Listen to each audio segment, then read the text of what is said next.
What's going on, everybody? It's Dot Bets with my man Teaser Nation, ready to break down the Valspar Texas Open for you guys. I am redoing my basement, remodeling it, finishing the damn thing. Looks like I'm in the dark. I got my little circle light going, so that'll do for right now. We'll probably done in about I would say half a month to get it all done. So that is the next step for the studio. We'll have a nice little setup after that, and then we will go on. How are we feeling tonight, Teaser? I'm feeling good, man. I'm coming off a solid week at the match play. We gotta start by talking about Kevin Kisner because he made me a lot of money last week. So he's definitely he never was really like a favorite golfer of mine, but he's definitely in it now. Yeah, we just rode. Me and a lot of other guys on Twitter definitely rode the hot hand last week. He was ballsy all week. Making those long par putts when he needed to. So yeah, that was cool to see. So yeah, it was a good week. Hoping I'm not really too excited for this tournament, but we'll get a little small card out there for everyone because it's kind of sandwiched into my two favorite, the match play and Masters. So you kind of overlook it, but we still gotta get a little card out there for the people. Yeah. We took. I would say we took. I took last week off while Teaser Nation absolutely dominated. I'm not too much into the match bets just yet. In golf, I like the placements a little bit more. So had no idea how to do the last tournament. Didn't want to throw away any money, so I stayed away. Teaser racked up the cash, and then next week will be Masters week. So make sure if you guys have not joined already, join the free Discord. It's in the home page of this Twitch channel or on my link tree on Twitter. Teaser is in there. Joey Pipe Bets is in there. And myself obviously are in there, and we talk golf all day long, strategies that we're going over. So sometimes if you miss the stream, you guys can talk to us, day in and day out in there. And we literally, we're available pretty much 24/7. You tag us in there, we'll respond to you guys. So that with Masters coming up, good idea. It's a free Discord. There's no payment or anything like that. It's just a free source for everybody. And then also we'll be doing another stream next Wednesday, as always, at the same time, breaking down the Masters, as everybody wants to know who's going to win that tournament. And that's obviously one of the most popular tournaments of the year. So we'll have a bunch of content for you guys that week. And then we'll do a lot of DraftKings, DFS lineups, and then betting styles as well. This one, this video, or for this stream, we're going to focus just on the betting angle.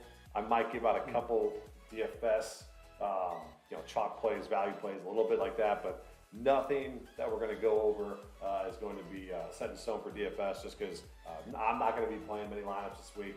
I think me and Teaser both are talking beforehand. We're focusing more just on the betting angle of this tournament. So you want to dive right in. We're going to do some outrights and some placements. And if you guys have any questions, throw them in the chat. Let us know how you guys are feeling tonight, what you guys are sweating out there, if it's NBA, if it's NHL, what the heck you guys are doing. So hit us up. So Yeah. take it over, Teaser. What do you got? Yeah. So, just a little bit of background on this course. It's par 72, about 7,500 yards. I think Bermuda greens with a little bit of POA overseeded on them. A couple comp courses, Detroit Country Club, where they play, I think the Rocket Mortgage, TPC Summerlin, and GC of Houston. So, yeah, I think I'm going to start off my card with an outright of Jordan Spieth. Obviously, 18-1. He won here last year. It's in Texas, so I think he's just going to get right before the Masters. Kind of use this as like last year, a week to get ready for that. I definitely think he could potentially repeat this year, just like Burns did on the Valspar a couple weeks ago. So yeah, I'm starting the card with him. I think 18-1's. I got that Monday, so that was decent value on that. Then I'm gonna go Siwoo Kim at 40-1. I got that as well yesterday, I believe. He's actually been playing pretty decent here. I think he had a 23rd last year. He came in 4th one year, and I believe he's kind of been trending in the right direction. I think his last 5 tournaments, he's gained 3 tee to green, 3 strokes tee to green, 2 off the tee. Approach has been So I guess he's trending a little bit in the right direction, but it seems like he's always in contention here the past 4 times at the top of the leaderboard. So I'm gonna go with him as well. And then this one, I'm not really sure how I feel about it. Is Tony Finau 50 to 1? Man, I don't know. I just feel like I have to take him at that number. Obviously he's honestly been pretty horrible this he has year. been I, horrific. Yep. yeah, he's a miscut, three miscuts in his last four, and a 33rd at the Genesis. That's pretty bad for his standards. At the Valero, I believe miscut. He's had a third here, Let's so see what he's it's done. just really just a number for me, 50 to 1 on Finau. Just hoping maybe he sparks something before the Masters because he usually gets up for the Masters. So yeah, that 51 kind of stood out to me. I kind of have to take that. Maybe he's placed right there because he's been so shitty, but Yeah. I mean he's got to turn it around eventually. So maybe it starts this week. But um, couple top 20s I'm doing. I'm gonna start with Corey Connors at plus 125. He's won here, and I believe he's had two top 20s and five. So he's three top 20s in five starts here with a 21st and a 26. So he's almost a 5 for 5 in top 20s here. He's also last week he came in third at the match play. He honestly he was pissing me off because I was fading him all week, but he did look good. He actually I think he putts better in Texas. Obviously because this is more I guess the POA on it. I don't even know. It's more true, I guess, the greens because when he's in Florida, he's pretty horrendous around there. But yeah, I guess they roll better, straighter. So I like him this week, top 20. Then I'm also going Kevin Streelman at plus 250. This is strictly kind of a course history bet. Came in sixth here, 19 and 2018, eighth. He's had 4 out of 6 top 20s. He's gained almost 11 strokes 3 times here total. So he really likes this course. He's really a guy I kind of look for, like course history throughout the year. I usually only take him, like I said, like at the Travelers before. He's really you kind of look for him, get that value at plus 250. A couple courses he likes to play at. So I like him here, and then I'm gonna finish with Maverick McNeely for a top 20.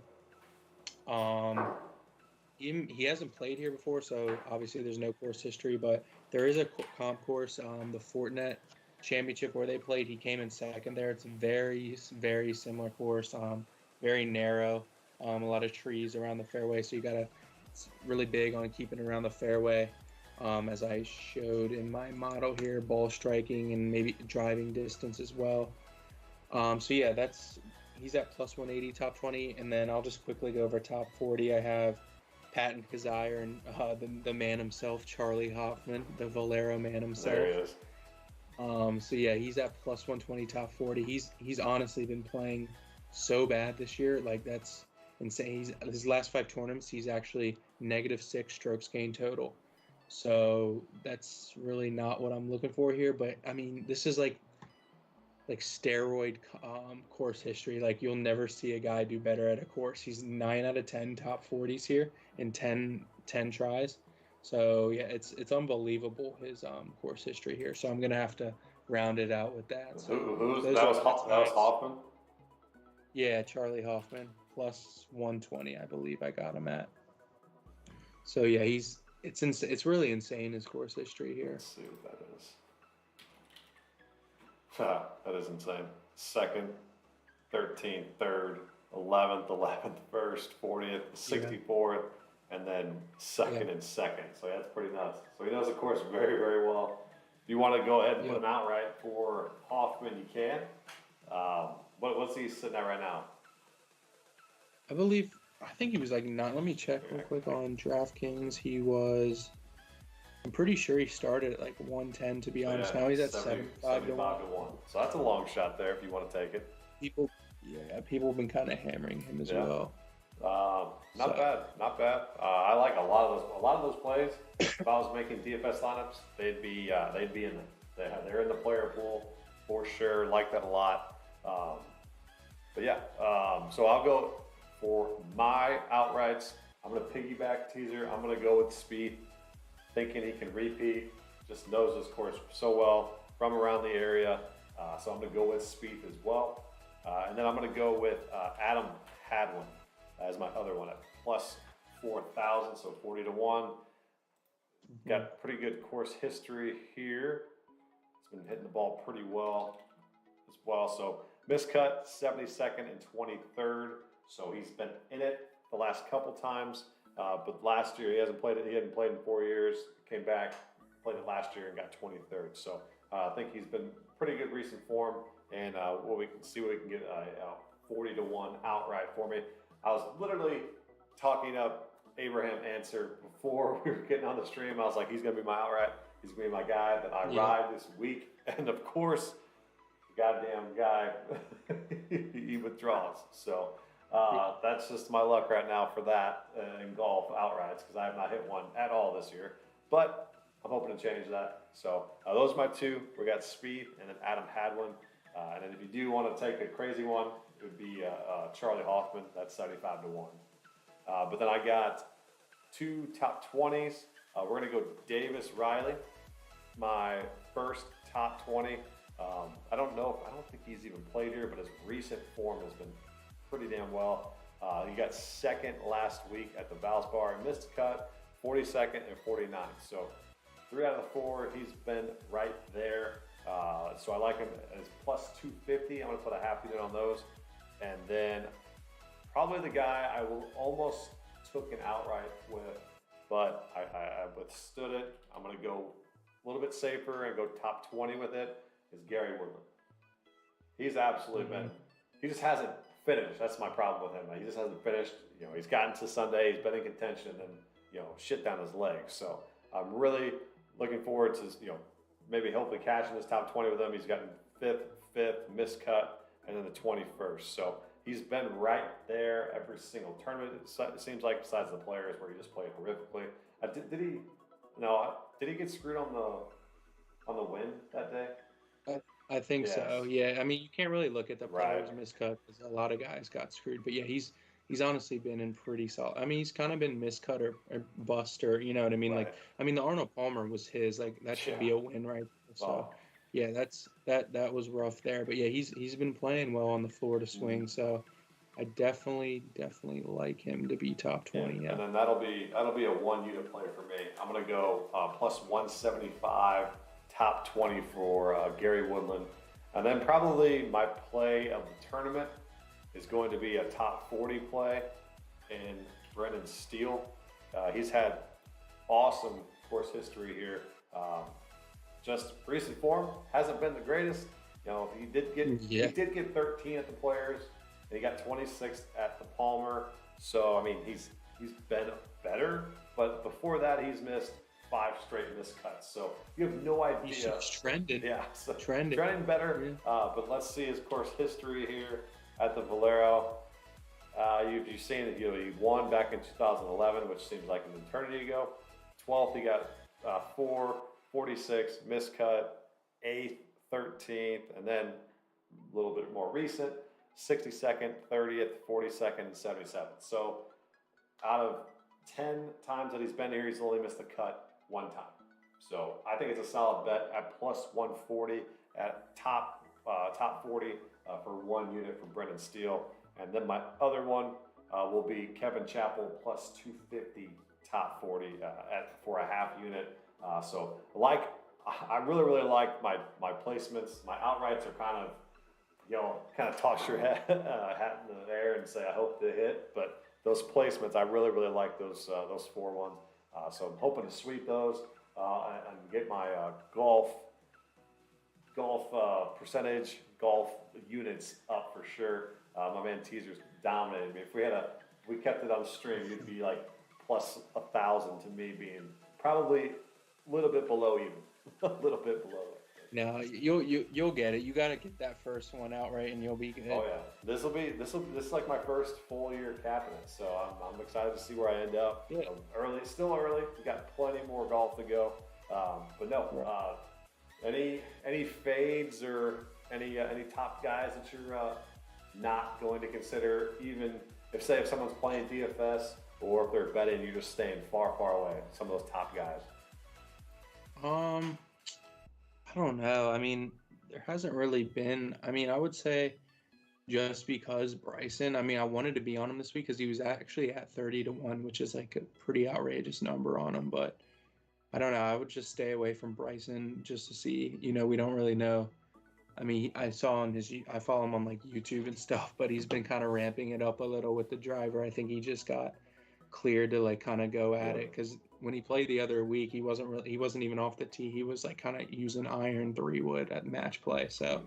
I mean, you didn't really need a driver at that course, but yeah, I mean, I would stay away from him. I think I would fade him this week. I think he's going to use it this week, kind of just to try things out and get ready for next week. I don't think he's going to really go full tilt this Yeah, week. So and that's my thinking as well with Bryson.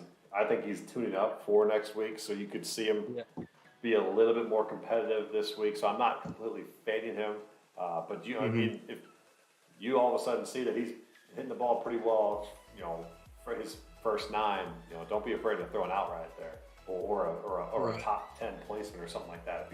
If he's going for it, but so just he's a kind of wild card to me. One guy that's up here that I'm just not even touching for whatever reason um, is going to be Rory, the leader that's supposed to win. I I just look at leaderboards and I just don't even like to do the top guy. I just he might be if I was making a player pool, he'd obviously be in there.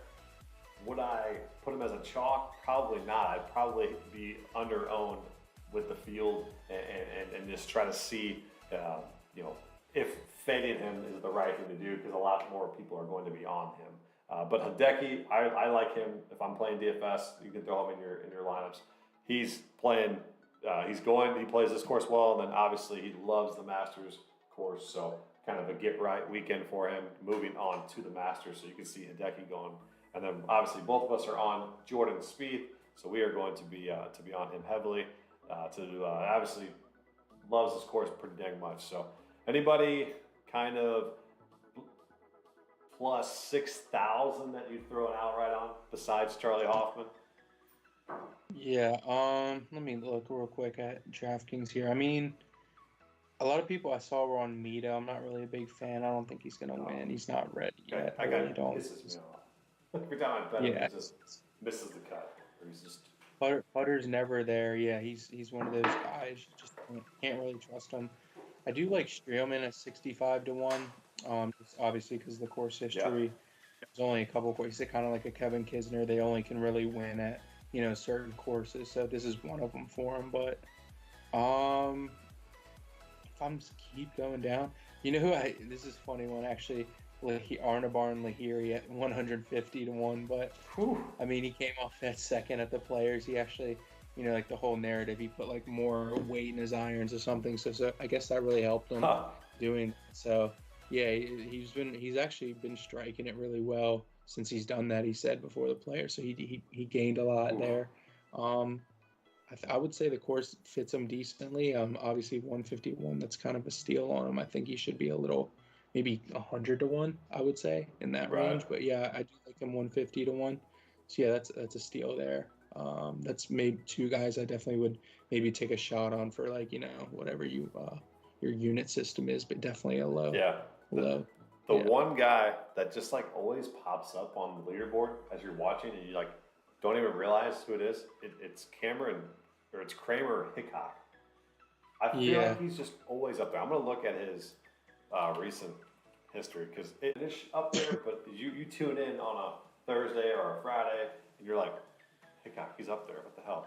I mean, 42nd players, 33 Valspar, 13th at the Corral, put the count at one. So I mean, he's got a chance. I mean, if you want to take his top 40, you can definitely do that. I'm just remembering him being in the leaderboard at all the time. Like every single time I'm going by, I'm like, who the hell is this Hickok guy? yeah, So, maybe a first round leader. What would that be? Let's see. First round leader for him wouldn't be the yeah. end of the world. Little sprinkle. Okay, so his putter safe at the Valspar. Yeah, it looks like. Let's see. So I guess yeah. Uh, yeah, plus 10,000 for the first round leader. Yeah, I like so yeah, first round leaders I definitely like Spieth too for a Yep. first round leader. I like Sire as well. But Yeah, Speed plus 2,500 for first round leader. Um, I I love mean, that. Woodland Yeah. plus 5,000. Pretty much anybody you're kind of targeting as placements, you can kind of sprinkle in a little bit of a first round leader and then kind of be set for the tournament on that end for sure. Um, Yeah. Anything else you want to say betting wise for this, and then we can wrap it up. And anybody wants to have any last minute questions, join the Discord and hit us up. We'll be available all night. Yeah, I mean, I think that's it for me. That was kind of, a Yeah. short card, short stream, getting ready for next week. So yeah, I think we kind of touched on everything. Don't, I guess if anyone's listening, don't go like all out this week. Kind of save up for next week. But that's kind of what I'm doing. Maybe make a couple units here this week, hopefully. So put it towards. I kind of did that with match play, so I want to keep that towards the Masters. I don't want to use it all this Oh week. yeah, So yeah. If you're not feeling very confident, set out like I did last week. Last week I was out of my comfort zone. I said no, I'm not going to do it. Kept my money in my pocket. Didn't waste it, so ended up doing that. But yeah, so that's the stream here. We got some outrights. We got some top 20s and top 40s we gave you. If you guys are rewatching this, make sure you guys join the free Discord and follow both of us on Twitter. We will be back next Wednesday as we cover the best tournament of the year, the Masters. We'll go in depth. We might have close to 45-minute, maybe an hour stream. See how many questions we are getting. I'm assuming that's where a lot of people are going to tune in with the Masters, trying to get a feel for that. So appreciate you guys tuning in, and we will see you guys next week. peace.